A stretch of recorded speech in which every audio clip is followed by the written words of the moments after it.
ಒಂದು ಕ್ಷಣ ನಂಬಲಿಕ್ಕೆ ಬಹಳ ಕಷ್ಟ. ಆದರೆ ಇವತ್ತಿನ ದಿನ ಇದೇ ಸತ್ಯ. ಇದನ್ನು ಭಾಳ ಒಪ್ಕೊಳ್ಳೋದೇ ಭಾಳ ಕಷ್ಟ. ಆದರೂ ಕೂಡ ಇಂಥ ಮಹನೀಯರು ಒಂದು ರೀತಿ ಏನು ಹೇಳ್ತಾರೆ, ಶಾಶ್ವತವಾಗಿ ಹಿರಿಕರು ಹೇಳೋಗೆ ಸೂರ್ಯ ಚಂದ್ರ ಇರೋವರೆಗೂ ಇವರೆಲ್ಲರೂ ನಮ್ಮೊಂದಿಗೆ ಶಾಶ್ವತವಾಗಿರ್ತಾರೆ. ಯಾಕಂದರೆ ಅವರು ಮಾಡಿರುವಂಥ ಕೆಲಸ ಅಷ್ಟೇ ಅಲ್ಲದೆ ಅವರ ಮನಸ್ಸು, ಅವರ ಹೃದಯ, ಅವರು ನಡ್ಕೊಂಡಂಥ ರೀತಿ ಯಾರಿಗೂ ಯಾವ ರೀತಿಯಾದಂಥ ತೊಂದರೆಯನ್ನು ಕೊಡದೆ ಎಲ್ರಿಗೂ ಕೇವಲ ಆನಂದವನ್ನು ಮಾತ್ರ ಕೊಟ್ಟು ಹಾಡುಗಳ ಮೂಲಕ, ಅವರ ಮಾತುಗಳ ಮೂಲಕ. ಮತ್ತು ನಾನು ಅನೇಕ ವೀಡಿಯೋಸಲ್ಲಿ ನೋಡಿದ್ದೀನಿ, ಕೆಲವರು ಹೊಸಬ್ರನ್ನ ಅವರು ಅಷ್ಟು ಪ್ರೀತಿಯಿಂದ ಅವರಿಗೆ ಏನು ಹೇಳ್ತಾರೆ, ಎನ್ಕರೇಜ್ಮೆಂಟ್ ಕೊಡೋದಾಗಲಿ ಅಥವಾ ಒಂದು ಮಾರ್ಗದರ್ಶನವನ್ನು ನೀಡೋದಾಗಲಿ ಎಲ್ಲಕ್ಕೂ ಅವರು ಯಾವಾಗಲೂ ಸಿದ್ಧರಾಗಿದ್ದರು.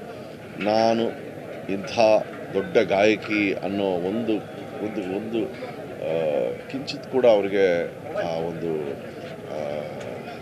ಅವ್ರಿಗೆ ಗೊತ್ತೇ ಇರಲಿಲ್ವೇನೋ ಅವರು ಅಂಥ ಬೆಟ್ಟದ ಎತ್ತರದ ಗಾಯಕಿ ಅಂತ. ನಾನು ಇವತ್ತು ಒಬ್ಬ ಗಾಯಕನಾಗಿ, ನಾನು ಹೇಳ್ದಂಗೆ ಸಂಗೀತ ರಸಿಕನಾಗಿ ಈ ಇಡೀ ಆ ಒಂದು ಲೋಕಕ್ಕೆ ಒಂದು ತುಂಬಲಾರದ ನಷ್ಟ. ಅವರ ಆತ್ಮಕ್ಕೆ ಭಗವಂತ ಶಾಂತಿಯನ್ನು ನೀಡಲಿ. ಅವರ ಪರಿವಾರವನ್ನು ಭೇಟಿಯಾದ್ವಿ. ಅವರೆಲ್ಲರಿಗೂ ಭಗವಂತ ಶಕ್ತಿ ಕೊಡಲಿ. ಮತ್ತು ಅಷ್ಟೇ ಅಲ್ಲದೆ ವಿಶೇಷವಾಗಿ ಕನ್ನಡದಲ್ಲಿ ಹೇಳಬೇಕು ಅಂದರೆ ಸಾವಿರಾರು ಹಾಡುಗಳನ್ನು ಕೊಟ್ಟಿದ್ದಾರೆ. ಹಾಗಾಗಿ ಅವರೆಲ್ಲ ಇವತ್ತು ಇಲ್ಲಿ ನೋಡಿದ್ರೆ, ಆ ಲೈನ್ ನೋಡ್ತಾ ಇದ್ರೆ ನನಗೆ ಧಾರವಾಡ ಹಿಂದೂಸ್ತಾನಿ ಸಂಗೀತ, ನನಗೆ ಹಿಂದೂಸ್ತಾನಿ ತುಂಬ ಇಷ್ಟ ಅಂತ. ಎಷ್ಟು ನ್ಯಾಚುರಲ್ ಆಗಿ ಮಗು ಥರ ಮಾತಾಡಿ ಅವ್ರ ಹತ್ರ ಬಂದರೆ, ಅವ್ರ ಹತ್ರ ಹೋದರೆ ಅನ್ನಿಸ್ತಾನೆ ಇರಲಿಲ್ಲ ಇವರು ಎಷ್ಟು ದೊಡ್ಡ ಸೆಲೆಬ್ರಿಟಿ, ಎಷ್ಟು ದೊಡ್ಡ ವ್ಯಕ್ತಿತ್ವ ಇವರು ಅಂತ. ತೀರಾ ನಮ್ಮ ಮನೇಲಿ ಯಾರು ನಮ್ಮಮ್ಮ, ನಮ್ಮ ದೊಡ್ಡಮ್ಮ, ನಮ್ಮ ಚಿಕ್ಕಮ್ಮ ಆ ಥರ ಮಾತಾಡ್ಸಲ್ಲ. ಅಷ್ಟು ಫ್ರೆಂಡ್ಲಿಯಾಗಿ, ಅಷ್ಟೊಂದು ಪ್ರೀತಿ ಅಂತಃಕರಣದಿಂದ ಮಾತಾಡ್ತಾರೆ. ಈ ಥರ ಸೆಲೆಬ್ರಿಟೀಸ್ ನಾನು ಭಾಳ ಕಮ್ಮಿ ನೋಡೋದು. ನಮ್ಮ ಇದರಲ್ಲಂತೂ ಸಂಗೀತ ಫೀಲ್ಡ್ನಲ್ಲಂತೂ ಜಾನಕಮ್ಮ ಅವ್ರ ಥರ ನಾವು ಯಾರನ್ನೂ ನೋಡಲೇ ಇಲ್ಲ. ಭಾಳ ಹೋದ ವರ್ಷ. ಬಟ್ ನನಗೆ ಅವ್ರು ಮೈಸೂರಿನ ಬರೀ ದುರದೃಷ್ಟ ನಮ್ಮದು ಗೊತ್ತಾಗಲ್ಲ. ಮೈಸೂರಲ್ಲಿ ಅವ್ರು ಇದ್ದದ್ದು ಸುಮಾರು ಜನಕ್ಕೆ ಗೊತ್ತಿತ್ತಂತೆ, ಅದು ನನಗೆ ಅದು ಹೆಂಗೆ ಗೊತ್ತಿರಲಿಲ್ಲ. ಅಂದರೆ ನಂಗೆ ಯಾವಾಗಲೂ ಬರ್ತಾ ಇದ್ದೆ ಇಲ್ಲಿ. ಬಟ್ ಗೊತ್ತಾದ್ಮೇಲೆ ಬರಬೇಕು, ಇವತ್ತೆಲ್ಲ ಸಂಡೇ ಬರಬೇಕು ಅಂತ ಅಂದ್ಕೊಂಡಿದ್ವಿ. ಈ ರೀತಿ ಬರೋಂಗಾಯಿತು ಅನ್ನೋದೇ ಒಂದು ವಿಪರ್ಯಾಸ. ಬಟ್ ಅವರು ಇಹಲೋಕದಲ್ಲಿ ಇಲ್ಲ, ಫಿಸಿಕಲಿ ಪ್ರೆಸೆಂಟ್ ಇಲ್ಲ.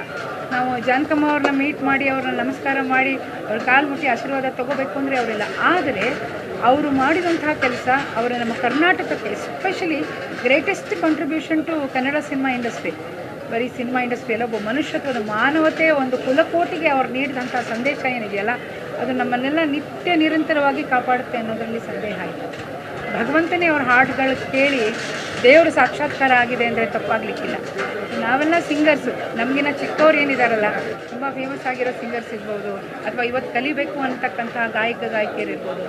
ಫಸ್ಟ್ ಜಾನಕಮ್ಮ ಅವರ ಹಾಡನ್ನು ಕೇಳಿ ನೀವೆಲ್ಲ ತುಂಬ ಬ್ರಿಲಿಯಂಟು, ಏಕಪಾಠಿ, ಒಂದು ಸತಿ ಹೇಳಿದಾಗ ಹಾಡು ಬಂದುಬಿಡುತ್ತೆ. ಬಟ್ ಆ ಹಾಡಿನಲ್ಲಿರೋ ಒಂದು ಜೀವ ಏನಿದೆಯಲ್ಲ, ಆ ಜೀವಾಳ ತಿಳ್ಕೊಂಡು ಒಂದು ಸರ್ತಿ ಇವ್ರನ್ನ ಸ್ಮರಿಸ್ಬಿಟ್ಟು ನೀವು ಆ ಹಾಡು ಹೇಳಲಿಕ್ಕೆ ನಿಂತ್ಕೊಳ್ಳಿ, ಆಕೆ ನಿಮ್ಮಲ್ಲಿ ಬರ್ತಾರೆ. ಅದರಲ್ಲಿ ಎರಡು ಮಾತಿಲ್ಲ. ಅಂಥ ದೊಡ್ಡ ಶಕ್ತಿ ಅವರು, ಬಹಳ ದೊಡ್ಡ ಶಕ್ತಿ ನಮ್ಮೊಂದಿಗೆ ಇಲ್ಲ. ಬಟ್ ಅವರ ಹಾಡಿನ ಮೂಲಕ ನಮ್ಮ ಅದು ಜನ್ಮಾಂತರದ ಪುಣ್ಯ. ನಾವು ನಮ್ಮ ಜೀವಮಾನದಲ್ಲಿ ಅವ್ರನ್ನ ನೋಡಿದ್ವಿ, ಹಾಡುಗಳನ್ನ ಕೇಳಿದ್ವಿ, ಕಲಿಯೋ ಅವಕಾಶ ಆಯಿತು, ಮಾತಾಡಿದ್ವಿ. ನನ್ನನ್ನು ಒಂದು ಸರ್ತಿ ಸಂಗೀತ ಗಂಗಾ ಫಂಕ್ಷನಲ್ಲಿ ಇದ್ದಾಗ ಕಟ್ಟಿ ಅಂತ ಗಟ್ಟಿಯಾಗಿ ತಪ್ಪಿಕೊಂಡ್ರು. ನಾನು ಇದು ಬ್ಯಾಗ್, ದೊಡ್ಡ ಬ್ಯಾಗ್, ಯಾವಾಗಲೂ ಬ್ಯಾಗ್ ಬಿಡ್ತಿರ್ಲಿಲ್ಲ. ಆ ಬ್ಯಾಗು ಇಟ್ಟುಬಿಡಿ ಕೆಳಗೆ, ಬ್ಯಾಗ್ ಇಟ್ಬಿಟ್ಟು ನನಗೆಲ್ಲ ನೆನಪಾಗುತ್ತೆ ಪಾಪ. ಕೆಲವರೊಬ್ಬರೊಬ್ಬರೇ, ಲತಾ ಮಂಗೇಶ್ಕರ್ ಒಬ್ಬರೇ, ಪಂಡಿತ್ ಭೀಮಸೇನ್ ಜೋಶಿ ಒಬ್ಬರೇ, ಎಸ್ ಜಾನಕಿಯವರೊಬ್ಬರೇ, SPB ಒಬ್ಬರೇ. ನಾವೆಷ್ಟೇ ಅವ್ರನ್ನ ಫಾಲೋ ಮಾಡಿ ಅವ್ರ ಥರ ಹಾಡ್ತೀವಿ, ಹಾಡೋಕ್ಕೆ ಪ್ರಯತ್ನ ಮಾಡ್ತೀವಿ ಅಂದರೆ ಪರ್ಸ್ನಾಲಿಟಿ, ವ್ಯಕ್ತಿತ್ವ ಅವರು.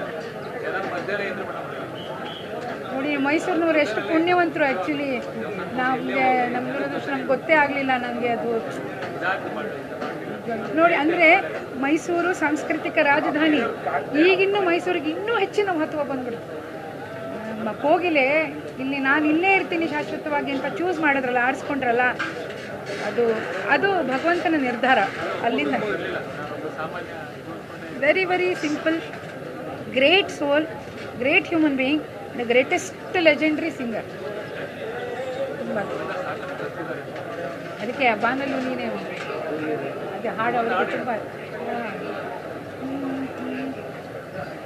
ಬಾನಲ್ಲೂ ನೀನೇ ರವಿಯಲ್ಲೂ ನೀನೇ ಬಾನಲ್ಲೂ ನೀನೇ ರವಿಯಲ್ಲೂ ನೀನೇ ಎಲ್ಲೆಲ್ಲೂ ನೀನೇ ನನ್ನಲ್ಲೂ ನೀನೇ ಬಾನಲ್ಲೂ ನೀನೇ ಭುವಿಯಲ್ಲೂ ನೀನೇ. ನನಗೆ ಇದನ್ನು ಹಾಡ್ತಾ ಇದ್ರೆ ಈಗಲೂ ಮೈ ರೋಮಾಂಚನ ಆಗುತ್ತೆ. ಇದು ಬೇಂದ್ರೆ ಅವರ ಕವನ. ಮೂಡಲ ಮನೆಯ ಮುತ್ತಿನ ನೀರಿನ ಮೂಡಲ ಮನೆಯ ಮುತ್ತಿನ ನೀರಿನ ಎರಕಾವ ವೈದ ನಿನ್ನನೇ ಎರಕಾವ ವೈದ ಬಾಗಿಲ ತೆರೆದು ಬೆಳಕು ಹರಿದು ಬಾಗಿಲ ತೆರೆದು ಬೆಳಕು ಹರಿದು ಜಗವೆಲ್ಲ ತ್ವಯಿತ